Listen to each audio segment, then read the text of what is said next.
같이 하실까요? 신앙과 성품 사이에 있는 딜레마를 풀고 넘어가야 합니다. 아멘. 이 주제는 잠시 좀 띄워주실래요? 이 주제는 제가 알기로 한국교회를 이끌어가는 목회자들이 성문화시키고 구조화시켜서 장시간 동안 성도들에게 가르치고 있는 주제가 아닙니다. 그래서 저는 개인적으로 안타깝고, 그리고 저로 말미암아 시작된 이 주제가 다른 교회에 확산되기를 원하고, 그리고 일시적인 얘기로 그치지 않고 지속적으로 논의되어지는 중요한 신앙생활의 화두가 되기를 개인적으로 간절히 기대해 봅니다. 신앙과 성품 사이에 있는 딜레마를 반드시 풀고 넘어가야 한다는 거예요. 교회는 예수님이 머리 되신 교회입니다. 당분간 띄워놓으세요. 교회는 예수님이 머리 된 교회입니다. 교회를 나온다는 것 자체가 사실은 여러분의 삶 가운데 시간과 또 마음을 여러분이 구분하지 않으면 이 교회를 나올 수가 없습니다. 나온 교회를 끝까지 유지할 수 있는 힘도 결국에는 세상 사람들이 이해할 수 없는 에너지입니다. 그 에너지를 내가 추구하고 그 에너지가 내 안에 있어야 여러분이 신앙생활할 때 보람을 느끼시고, 그 신앙생활을 통하여 복 주시는 하나님의 은혜를 세상 모든 사람들에게 복음으로 간증하게 될 줄로 믿는 것입니다. 그런데 말이죠, 때꼴로레스라고 말을 했던 것처럼 우리들은 너무나 컬러가 달라요. 신앙의 수준도 달라요. 가장 심각한 것은 우리들의 성품의 수준들이 너무너무 다르더라는 것입니다. 그런데 말이죠, 교회에서 목회자가 됐던 성도가 됐던 한 신앙인의 믿음의 길을 판단할 때 저희 입장에서는 되게 안타까운 것은 그 사람의 삶의 노정의 온당성을 측정하는 기준이 하나밖에 없다는 거예요. 그게 뭐냐면 신앙이에요. 신앙이 좋으냐 안 좋으냐, 이걸 가지고 판단을 합니다. 그러나 성경을 연구하는 저 입장에서 본다면 한 사람이 하나님 앞에서 온전한 아들과 딸로 서서 하나님께 영광을 돌리고 많은 이웃들에게 존경과 사랑을 받을 수 있는 사람이 되기 위해서는 신앙의 기준만 가지고 그 사람의 믿음의 길을 평가해서는 안 된다는 게 제 입장이에요. 반드시 신앙과 성품이 조화를 이루고 신앙과 성품의 간극이 줄어들고 반드시 신앙과 성품이 함께 동역해야 되는 이 딜레마를 풀고 넘어서야만 한 사람의 개인이 살고 교회도 살 수 있다고 저는 굳게 믿고 있습니다. 그래서 신앙과 성품 사이에 있는 딜레마를 반드시 풀어야 한다는 거예요. 자, 말씀을 통해 예를 한번 들어볼까요? 히브리서 11장 8절 이하의 본문에 보면 이런 내용이 나옵니다. 하나님 아버지께서 그 유명한 아브라함에게 하나님이 약속을 주셨대요. 그런데 그 약속이 아브라함 당대에 이루어지지 않으니까 아브라함에게 주셨던 그 약속을 누가 이어받았냐면 아들인 이삭이 이어받았고요. 아들 이삭이 이어받았는데 아버지에게 주신 그 약속이 아들 때 와서도 이어지질 않으니 이제는 누가 또 그걸 이어받았냐면 야곱이 이어받았대요. 그래서 히브리서 11장 8절 이하의 본문을 보시면 아브라함, 이삭, 야곱이 약속의 땅에 있는 시간을 마치 이방 땅에 있는 시간처럼 여기며 끝까지 그 믿음의 자리를 지켰다는 거예요. 여쭤볼게요. 신앙이 좋은 집안이에요? 좋은 집안이에요? 예, 신앙이 너무너무 좋은 명품 집안입니다. 특별히 마지막 야곱이라는 손자는 믿음 생활하면서 참 많은 일들을 경험을 했습니다. 태어났는데 너무너무 잘 나가고 너무너무 빛이 나는 에서 그 옆에 있으면서 많은 삶의 자리에서 손해를 봐야 됐고 많은 삶의 자리에서 주인공보다는 조연 역할을 해야 되는 서러운 인생을 살았습니다. 그러나 하나님의 은혜로 그가 하란 땅으로 떠나가 되었고 하란 땅으로 떠나는 과정에 베델에서 하나님을 깊이 만나는 일도 있었고 하란 땅 20년 기간 동안에 결혼도 하고 부자가 되고 고향으로 돌아오는 은혜도 있었고 야복강 나루터에서 하나님을 만나가지고 야곱을 이스라엘의 이름으로 변경하는 일도 벌어지고 참 재밌는 일이 많았지요. 그리고 아브라함에게 주었던 내가 너의 후손들로 하여금 하늘의 별과 같이 바닷가의 모래같이 되게 할 것이라는 그 약속에 물리적 출발을 경험한 사람은 아이러니하게도 아브라함이 아니라 누구였냐면 야곱이었습니다. 야곱의 12아들이 12지파의 뿌리가 되었기 마련이죠. 이 정도 얘기를 하면 아브라함, 이삭, 야곱 다 믿음이 너무너무 좋은 사람이었구나, 신앙의 명문 가문이었구나, 이렇게 얘기할 수 있을 거예요. 교회로 따지면 그 정도면 됐지 뭐, 저 장로님, 저 권사님 그 정도면 됐지 뭐, 이렇게 생각할 수 있습니다. 그러나 저는 이 야곱에게 그의 신앙이 좀 더 성숙하고 좀 더 아름답게 빛이 나고 열매를 맺음에 있어서 치명적인 약점을 갖고 있었다고 생각을 합니다. 성경을 연구하는 제 입장에서 그것은 바로 야곱의 성품이 성숙하지 않았다는 거예요. 야곱의 성품이 성숙하지 않았다는 겁니다. 제가 이전 설교를 통해서 말씀을 드렸지만 누구에게나 경계해야 될 채색옷이 있습니다. 창세기 37장 1절 이하를 보면요, 야곱이 가나안 땅에 들어왔어요. 그리고 그 기간 동안 겪었던 많은 일들을 생각하면서 여전히 야곱의 마음에는요, 본인이 그렇게 결혼하기를 원했던 라헬을 사랑하고 그 라헬의 자녀를 사랑하는 그 마음이 강했대요. 그래서 라헬의 낳은 아들 요셉에게 성경 말씀 창세기 37장 버전으로 말씀드리면 채색옷을 지어서 입히고 그 채색옷을 입고 다니는 모습이 너무너무 예뻤대요. 지금 우리로 말하면 에르메스, 페라가모, 구찌 이런 걸 입혔다는 얘기겠죠. 그걸 입고 다니는 아이 모습이 너무 예뻤다는 거예요. 그런데 형들이 요셉이 그 명품 옷을 입고 자랑질을 하고 돌아다니는 모습을 볼 때마다 마음이 너무 불편해서 얼굴을 편하게 할 수도 없었고 말을 편하게 할 수도 없었다라고 성경은 이야기하고 있습니다. 복된 가문입니다. 믿음의 가문입니다. 할아버지, 아들, 손자 이르기까지 3대에 걸쳐서 신앙을 물려받은, 누가 봐도 신앙적으로 아무 하자가 없는 좋은 믿음의 명문 가문입니다만은 행복하지 않았다는 거죠. 더군다나 요셉은 17세 정도 되었는데 이때만 해도 부전자전이라고 아버지의 그 어떤 일방적인 성품과 마음을 물려받았는지 형들이 좀 잘못을 저지르면, 집에 가서 읽어보세요. 창세기 37장에 나오는데 형들이 잘못을 저지르면 그걸 또 그새 그대로 가가지고 아버지한테 꼰질러가지고 형들을 속상하게 하고 그랬다는 거죠. 그러니까 부인이 4명이요 자식이 12명인 아주 다복한 가문임에도 불구하고 그 가문은 행복하지가 않았다는 겁니다. 되게 불편하고 어려운 점이 많았지요. 여러분, 왜 그랬을까요? 신앙은 좋은데 뭐가 안 좋았냐면 성품이 안 좋았어요. 사랑하겠다고 선언했습니다. 사랑을 말씀으로 배웠습니다. 사랑을 머리로 알고 있습니다만은 그가 그렇게 생각하고 그가 그렇게 말했던 사랑을 실천하고 그 사랑을 아름답게 지켜갈 수 있는 뭐가 부족한 거예요? 성품이라는 그릇이 부족했던 거예요. 오늘 말씀을 저와 여러분이 무겁게 들으시기를 바랍니다. 오늘은 44차 사무총회를 앞두고 연말 당회를 합니다. 반드시 사기년도의 예산과 계획을 세우려면 한 해를 살아온 우리들의 민낯을 검토하고 그리고 자조적으로 돌아볼 수밖에 없어요. 한 해가 마감이 되어지면 여러분들 삶의 자리에 있는 어두운 모습들, 성숙지 못한 모습들, 그로 말미암아 받은 상처, 관계의 어려움, 제가 그 전화를 받느라 잠을 이룰 수 없어요. 너무나 많은 사람들이 힘들어해요.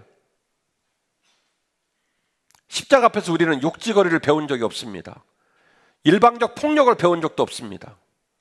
세상을 쫓아가라는 식으로 말씀을 들은 적도 없습니다만, 그러나 이 교회 안에서 여전히 우리가 성숙지 못한 마음과 삶의 태도를 견지함으로 지금도 수많은 사람들이 함께 믿음의 길을 걸어가며 너무너무 힘들어 하더라는 것이죠.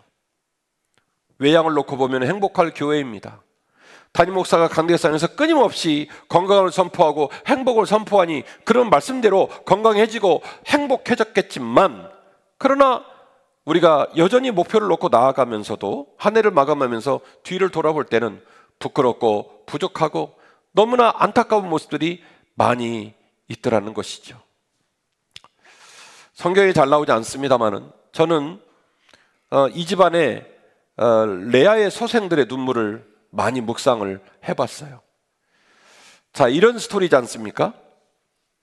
외삼촌 라반의 집에 가서 야곱이 누구를 사랑하게 됐다고 그랬죠? 라헬을 사랑하게 되었어요. 그래서 라헬랑 결혼을 한다고 그러니까 외삼촌이, 우리나라의 외삼촌은 그러진 않을 것 같긴 하지만 외삼촌이 뭘 제안하냐면, 우리 아들은 너무 소중한, 우리 아들이래, 우리 딸은 너무 소중한 딸이니까 지참금을 내라는 거예요. 그 지참금이 뭐였죠? 나를 위하여 7년 동안 일을 해라. 그걸 야곱이 받아들였어요. 그래 결혼을 딱 했더니 누가 들어왔습니까? 레아가 들어온 거죠. 외삼촌 나한테 이럴 수 있냐고 얘기하니까, 나 이런 외삼촌은 세상에 어디 없을 것 같아요. 그랬더니, 야, 순서대로 들어가는 게 맞아.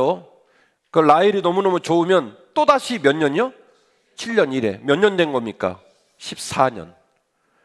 14년을, 자기 결혼을 완성하려고 14년을 거기서 개고생을 한 거예요. 그리고 외삼촌과의 약속을 지키는 과정 플러스 6년. 그래서 몇 년, 한 2주면 있다 올 줄 알고 한 달이면 있다 올 줄 알았던 여행이 몇 년 여행이 된 거예요? 20년 여행이 된 거예요. 그래가지고 졸지에 레아하고 라헬하고 결혼을 했습니다. 근데 말이죠, 이런 놀라운 일이 벌어집니다. 야곱은 누굴 사랑한다고요? 라헬을 사랑해요. 그런데 라헬은 아기를 못 낳아요. 그리고 가끔씩 합방을 하는 레아는 합방만 하면은 아기가 나와. 참 능력도 좋아. 그래가지고 스트레이트로 아들을 4명을 낳는데요, 르벤, 시므온, 레위, 유다, 이렇게 4명을 쫙 납니다.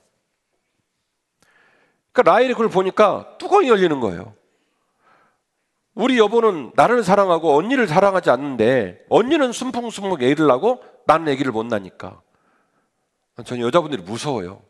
그래가지고 라헬이요, 무슨 생각을 하냐, 내가 직접 못 낳으면 내가 여종을 넣어서라도 낳아야지. 그래서 졸지에 부인으로 들어간 여자가 빌하라는 여자입니다. 빌하가 들어가서 아니나 다를까 바로 아기를 낳습니다. 바로 아기를 낳으니까 언니가 또 열이 받잖아요. 야, 여종은 너만 있냐? 정말 난 여자분들이 무서워. 그래가지고 언니도 여종을 또 어거지로 부인으로 집어넣어요. 그 여인 이름이 실바입니다. 그래서 실바가 또 아기를 낳고요, 실바가 아기를 낳고 나니까 라헬이 아기를 낳고요, 라헬이 아기를 낳고 나니까 다시 레아가 아기를 낳아요. 그래서 몇 명 되냐면 12명 된 거예요. 많죠? 예. 그러니 이렇게 이런 조각으로 한 가족이 된 가족들이 바람 잘 날이 있겠습니까? 신분이 다르고 처지가 다르고 이해관계가 다른데, 그러다가 그런 분노함 속에서, 그런 형제간의 갈등 속에서 17세의 요셉을 애굽의 종으로 팔아버리는 일이 벌어지게 되었고, 약 13년이 지난 후 30세 정도 되었을 때에 죽은 줄 알았던 요셉을 이제 말도 안 되는 모습으로 만나게 되죠. 국무총리가 된 모습으로 형제들을 만나게 됩니다. 형제들은 생각했습니다. 우리는 죽었다. 우리가 한 짓이 있는데 우리는 죽었다.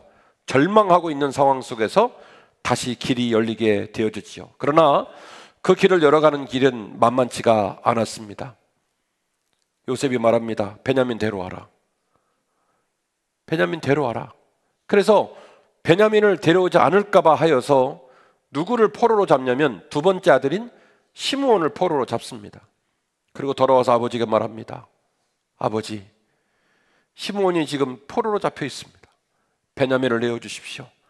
제가 가서 반드시 베냐민을 보여주고 시므온을 챙겨서 온 형제가 아버지 품으로 돌아오겠습니다. 큰아들 답죠. 그렇게 얘기를 하면 여러분 대답하셔요. 그러면 아버지가 베냐민 내줘야 돼요? 내줘야 되죠? 내줘야 되죠. 근데 내줬어요? 안 내줬어요? 안 내줍니다. 안 돼. 너희들 다 없어져도 난 요셉 없어진 것만으로도 눈물이야. 안 돼. 못 보내. 그때에 루벤이 엄청난 이야기를 합니다. 아버지, 시므온이 지금 포로로 있단 말입니다. 베냐민만 아버지의 아들이 아니라 시므온도 아버지의 아들입니다. 베냐민을 내주십시오. 제가 반드시 가서 베냐민도 데리고 오고 시므온도 데려오겠습니다. 안 내줘요. 그래서 루벤이 엄청난 얘기를 하죠. 무슨 얘기를 하냐면, 저한테 두 아들이 있는데 제가 만일 시므온도 베냐민도 못 데려오면 그 아들들을 죽이십시오. 자기 아들들이 목숨을 걸어요. 그러니까 내줘야 안 내줘요? 안 내줍니다. 안 내주니까 이제 누가 나섰냐면 유다라는 인물이 나섭니다. 유다도 나서서 말합니다. 아버지, 차라리 제가 가서 포로가 될게요. 제가 포로 될게요. 여러분에게는 이 한 여인의 자식들의 서러운 눈물과 아버지 마음에 들고 싶고 아버지 마음을 얻고 싶어 몸부림치는 한 여인의 자녀들의 눈물이 여러분 보이시는지 모르겠어요. 참 묘하죠? 제가 이름을 대볼게요. 르우벤, 시므온, 레위 빼고 유다. 이 세 사람이 전부 누구의 아들입니까? 아이러니하게도 누구의 아들이에요? 레아의 아들들입니다. 태어나서 보니까 어머니가 아버지한테 사랑을 못 받는 걸 본 거예요. 성장 과정에 보니까 아버지의 눈은 항상 요셉한테 가 있고 베냐민에게 가 있는 거예요. 르우벤 입장에서는 내가 뭐를 해야 아버지 마음에 들까? 내가 어떤 행동을 하면 아버지 마음을 살 수 있을까? 항상 그런 마음 아니었을까? 17세에 요셉을 팔아먹을 때도 르우벤은 말합니다. 절대로 요셉에게 험한 일을 하지 말자. 요셉은 아버지가 사랑하시는 아들이다. 13년 후에 애굽에서 만났을 때도 사는 요셉을 만나고 르우벤이 그때도 형제들이가 말합니다. 내가 13년 전에 요셉에게 험한 일을 하지 말자고 너희들에게 그렇게 말을 했지 않았느냐, 이런 얘기를 합니다. 르우벤은 발 뻗고 잔 적이 없을 것 같아요. 내가 어떤 행동을 하면 아버지 마음에 들까? 내가 어떤 모습으로 살면 아버지는 아버지 마음을 나에게 줄까? 항상 그 마음 갖고 살진 않았을까? 야곱이 성숙했다면, 야곱의 마음이 그가 빛나는 신앙을 가진 것처럼 똑같이 빛나는 성품을 갖고 있을 수 있었다면, 그 아름다운 성품에 신앙이 담겨지고 그 성품에 신앙이 담기니 올곧게 방향을 정하고 장기적으로 사역을 할 수 있었으며, 그 신앙의 역동성이 발현하여서 더 아름답고 더 귀한 일들을 할 수 있지 않았을까요? 저는 목사입니다. 근데 누구보다도 눈치가 빠르고 머리통이 커서 그런지 섬세하고 기억력도 굉장히 기억력이 좋은 편입니다. 성도들을 돌보다 보면 성도들 입에서 나온 말, 성도들의 행동, 성도들의 분위기를 가지고도 성도 가슴 속에 있는 온도를 다 파악하는 사람입니다. 그러나 못 들은 걸로 하고 못 본 걸로 하고 알지 못하는 걸로 하면서 살아가는 발걸음이 쉽지는 않습니다. 왜요? 제가 이 교회를 책임지는 지도자이기 때문에 그렇습니다. 더 컬러스, 여러 가지의 컬러를 가진 성도들을 제 가슴에 담아내야 하기 때문에 하나님, 할 수만 있다면 제 마음의 도량이 간장 종지가 되지 않게 하시고 드럼통 되게 하옵소서. 하나님, 할 수만 있다면 제 성품의 깊이가 저 바닷가의 깊이처럼 깊어지게 하옵소서. 어떤 모습, 어떤 자리를 할지라도 그들을 품고 안을 수 있는 힘을 내게 허락하여 주옵소서. 그렇게 기도하면서 한 해 한 해를 살아갑니다. 할렐루야 찬양대가 옷을 맞춰 입으니까 너무 일관되고 좋습니다. 그러나 여러분 가슴과 여러분 정신과 여러분의 마음이 지금 입으신 제복처럼 똑같은 마음일까 싶습니다. 한 해 동안 여러분은 같은 자리에서 찬양을 하시면서 얼마나 가까워졌고 서로를 얼마나 사랑하게 됐는지 모르겠어요. 이 질문은 챔버에게도 마찬가지고 1분단, 2분단, 3분단, 4분단 중상층에 계신, 온라인에 계신 모든 성도에게 주어지는 동일한 질문입니다. 혹시 우리 중에 르우벤처럼 울고 있는 분이 있지는 않을까? 시므온처럼 볼모 잡혀 힘들고 외로운 시간을 보내는 사람이 있지는 않을까? 풀라고 몸부림쳐도 풀어지지 않는 모습을 보면서 자신마저도 산화해서 그럼 나라도 포로가 되겠다고 말하는 유다의 마음을 가지고 울고 있는 사람이 우리 중에 있지는 않을까? 같은 말씀을 듣고 있고 같은 장소에서 기도를 하면서 우리는 왜 여전히 조금도 신앙생활에 성숙한 아름다운 열매를 꿈꾸지 못하고 다람쥐가 쳇바퀴를 돌듯이 세상 사람의 언어와 세상 사람의 마음과 세상 사람의 기질을 있는 그대로 간직한 채로 이 교회에서 이 어마어마한 시간을 보내고 있을까요? 제가 여러분에게 말씀을 예를 들었습니다. 여러분이 들어보셔도 너무 마음이 아플 거예요. 느껴지시는지 모르겠어요. 울고 있는 루벤, 포로 잡혀서 힘들고 어려운 시간을 보내는 시므온, 힘쓰고 애쓰는 형들을 바라보며 그러면 나까지 나서야 될까 싶어서 나서는 유다, 그 아이들을 지켜보는 불쌍한 여인 레아의 마음 말입니다. 제가 여러분에게 추수감사절에 추수감사절 호두, 찬양하다, 감사하다라는 어근이 야다라고 그랬죠. 그 야다가 뭐냐면 감사합니다, 찬양합니다 이 말이라고 그랬습니다. 히브리 말로. 그 야다라는 단어에 어근이 있어요. 그 어근이 뭐냐면 유다입니다. 레아가 유다를 낳았어요. 그리고 말합니다. 하나님이 내 눈물을 닦으셨고 하나님이 나에게 찬양을 주셨고 하나님이 나에게 은혜를 주셨으니 내가 그분에게 감사하겠습니다 하여 그의 이름을 뭐라고 지었다? 유다로 지었다 이거예요. 레아의 삶이 얼마나 가슴 아프고 얼마나 서럽고 얼마나 힘이 들었으면 네 번째 아들 유다를 낳아놓고 하나님이 내 눈물을 닦았고 하나님이 나에게 감사할 일을 주셨습니다 하여 그 아들의 이름을 뭐라고 지었다고요? 유다로 지은 거예요. 저는 우리 교회가 행복한 교회 된다고 끊임없이 말했고 건강한 교회 된다고 끊임없이 말했습니다.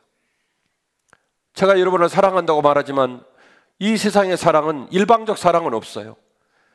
주고받아야 풍성해지고 주고받아야 따뜻해지고 주고받아야 능력이 있는 겁니다. 우리 교회는 강남 3구에 있어서 이 땅의 지가가 너무 높은 관계로 성도들이 너무나 멀리 떨어져서 와요. 남양주, 양양, 용인, 광주, 인천, 강북구, 성북, 중랑구, 수원, 먼 곳에서 성도들이 모인단 말이에요. 우리의 마음과 우리의 신앙과 우리의 성품이 삼박자를 이루어서 누가 봐도 내가 그 먼 곳이지만 반드시 가서 그 공동체에 일원되는 것이 자랑스럽고 그 공동체와 함께 하나님의 영광 돌리는 그 길이 내 인생의 소중한 일이라는 판단을 해야만 우리 교회는 지켜줄 수 있고 여전히 부흥할 수 있는 교회예요. 사랑하는 한빛가족 여러분, 우리들의 삶 가운데 신앙이 아름답고 고결한 성품에 담겨지기를 주의 이름으로 축원합니다. 신앙과 성품 사이의 간극을, 딜레마를 반드시 풀고 넘어가야 한다는 거죠. 그래서 이 말씀 같이 해보겠습니다. 성숙하지 않으면 사랑할 수 없습니다. 에베소서 4장 13절 말씀인데요, 우리가 다 하나님의 아들을 믿는 것과 아는 일에 하나가 되어 온전한 사람을 이루어 그리스도의 장성한 분량이 충만한 데까지 이르리니 이는 우리가 이제부터 어린아이가 되지 아니하며 사람의 속임수와 간사한 유혹에 빠져 온갖 교훈의 풍조에 밀려 요동하지 않게 하려 함이라. 오직 사랑 안에서 참된 것을 하여 범사에 그에게까지 자랄지라. 그는 머리니 곧 그리스도이시니라. 아멘. 범사에 예수 그리스도께까지 자라야 되는데 어디에서요? 띄워주세요. 어디에서요? 오직 어디에서? 띄워주시라고요. 범사에 예수 그리스도께까지 자라나야 하는데 그게 우리 신앙생의 목적지인데 그 목적지를 이룰 수 있는 그릇이 어디에서요? 사랑 안에서. 사랑 안에서. 그럼 이 사랑이 뭘까? 13절로 돌아가 보면 우리가 하나님의 아들을 믿는 것과 아는 일에 하나가 돼요. 뭘로 하나가 되어요? 응용을 해보세요. 뭘로? 사랑으로 하나가 돼요. 온전한 사람을 이루어 그리스도의 장성한 분량에 이르기까지 충만하게 다다르게 되어야 한다는 거예요. 무엇으로요? 사랑으로. 이 말은 우리의 신앙이 성품에 녹아지고 이 성품의 신앙의 역동성이 발현될 때에 비로소 성숙한 신앙을 완성한다는 이야기예요. 신앙의 성품이 어떻게 녹아질 수 있을까? 신앙인 성품과 어떻게 만날 수 있을까? 신앙과 성품이 좋아하는 자리에 스파크가 난다면, 열매가 맺힌다면, 에너지가 나온다면, 거기서 무엇인가를 볼 수 있다면 그 대상이 뭘까? 바로 사랑이에요. 사랑은 새치 혀끝에 있는 읊조리는 힘없는 말이 아니에요. 사랑은 글로 써 있는 문자가 아니에요. 사랑은 들은 적이 있는 기억이 아닙니다.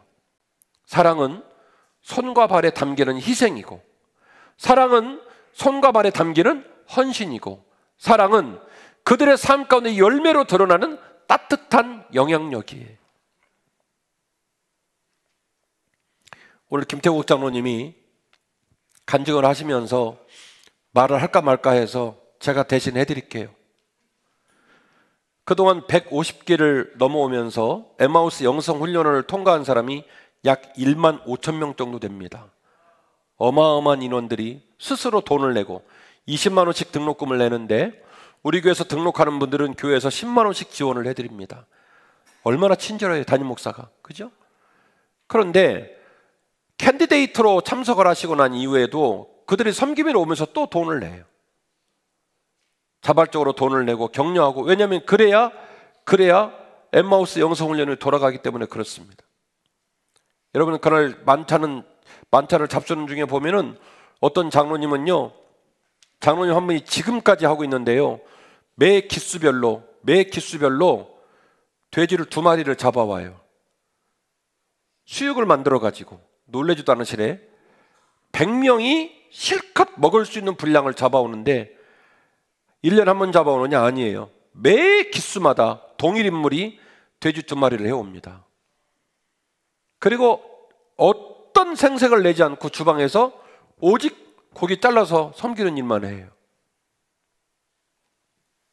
그 150기 기수 중에 아주 불만하는 눈빛으로 아주 너무 힘들어하면서 저 사람이 중간쯤 이 영성훈련을 뛰쳐나갔구나 싶었던 분이 2분이 계시대요. 한 분이 평택성결교회 주석현 목사님이십니다. 그리고 그 엄청난 역사를 이어가신 2번째 분이 발생을 했는데, 누구냐면 한빛교회 김진호 목사입니다. 제가 그런 눈물 어린 역사를 가진 사람이에요. 세족식을 하는 날이 됐고, 거기에 성기미가 다 모여가지고 이 영성훈련에 들어올 수 없는 너무나 큰 인물이 영성훈련에 들어왔고, 앞을 봐도 그렇고 뒤를 봐도 그렇고 보통 사람이 아니고, 누가 도대체 저분을 감당을 할 거냐, 저분 세족식을 누가 할 거냐, 이런 고민스러운 상황이 벌어졌을 때에 연세가 지긋하신 장로님이 계세요. 덩치가 산만해요. 머리도 백발이고, 그분은 한 기수도 안 빠지고 와서 충청도에 계신 분인데 주방에서 섬깁니다. 빚도 이름도 없이. 그 장로님이 저를 섬기기로 하셨대요. 작정을 하셨더라고요. 그리고 제 발을 씻기는데, 제 발을 다 발가락까지 씻기고는, 그리고는 혀로 제 발등을 핥는 거예요. 제가 감당을 할 수가 없어서, 저도 힘이 세거든요. 가슴에 손을 넣어가지고 이 양반을 들어 올리려고 당기니까 이분이 손을 깍지를 껴가지고 제 뒤꿈치를 딱 잡더니, 그리고는 발등을 그렇게 핥는 거예요. 발등을 다 핥아주시고, 그리고 올라와서 저를 끌어안고 제 귀에 대고 이렇게 얘기를 하셨어요. 다른 얘기를 안 했어요. 목사님 죄송합니다. 목사님 너무너무 죄송합니다. 목사님 죄송합니다.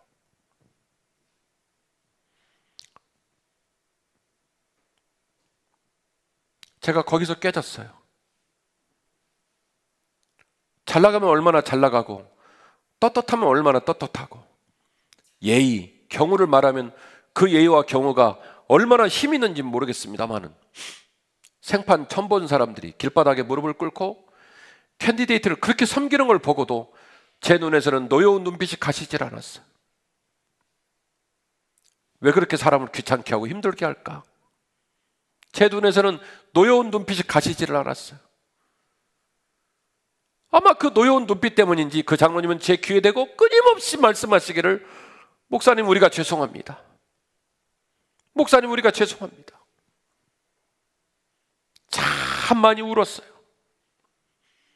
예수님은 당신이 사랑해서 섬기기를 원하고 살리기를 원하는 대상자들에게 채찍을 맞고 살점이 떨어지고 핏물이 뚝뚝 떨어지고 옆구리에 창이 들어가고 손발에 못질을 당해 6시간 동안 산채로 미이라가 되면서 죽음을 맞이하면서도 아버지, 저들이 하는 일을 저들이 모르니 저들의 죄를 용서하옵소서 라고 선언하고 십자가에서 다 이뤘다 말씀하시고 목숨을 내놓으셨어요.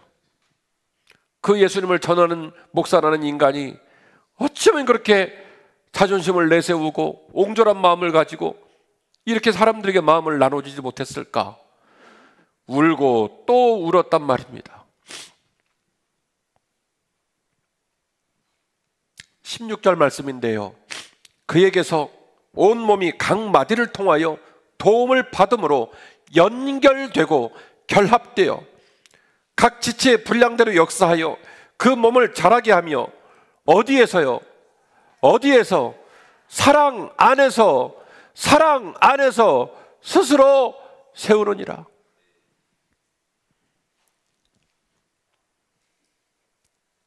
일곱 가지, 70가지, 700가지의 성품과 기질과 다른 마음을 가진 우리가 모여서 모일 때마다 예쁘고 모일 때마다 감사하고 모일 때마다 한 목소리를 낼 수 있는 비결은 하나밖에 없습니다. 사랑이란 접착제를 통해서, 사랑이란 용광로를 통해서 그 용광로 안에 우리 신앙을 집어넣고 그 용광로 안에 우리의 성품을 밑에다가 대서, 그래서 우리의 신앙이 성품 안에 쏙 들어가서 비로소 성품에 담겨질 때에 우리가 주장하는 우리의 신앙, 우리가 주장하는 우리의 믿음이 하나님께서 인정하시고 사람들이 우리를 만날 때마다 기뻐하고 감사할 줄 아는 멋진 신앙생활로 완성이 된다는 말입니다. 제가 과거에 꽃으로도 때리지 말라는 설교를 한 적이 있습니다. 그 말에 아무리 명분 있고 떳떳하고 내가 내 마음껏의 삶의 기질이 있다 한들 입만 열면 다른 사람들 가슴을 후벼 파고 거칠고 폭력적이고 일방적인 행동으로 나를 아는 다른 사람 마음에 큰 상처를 주고, 제가 가끔씩 듣는 얘기입니다마는 여러분끼리 몸된 교회를 섬기면서 누가 누구를 손봐주고 혼내주고 그런 얘기를 가끔씩 하는 얘기를 듣습니다마는 여러분, 그런 얘기 세상 가서 하세요. 세상 가서 그런 얘기 하면 세상에서는 내용 증명 보내고 법적으로 책임을 집니다. 한없이 기다려주고 한없이 안아주고 한없이 사랑하는 몸된 교회에서 그러시면 안 돼요.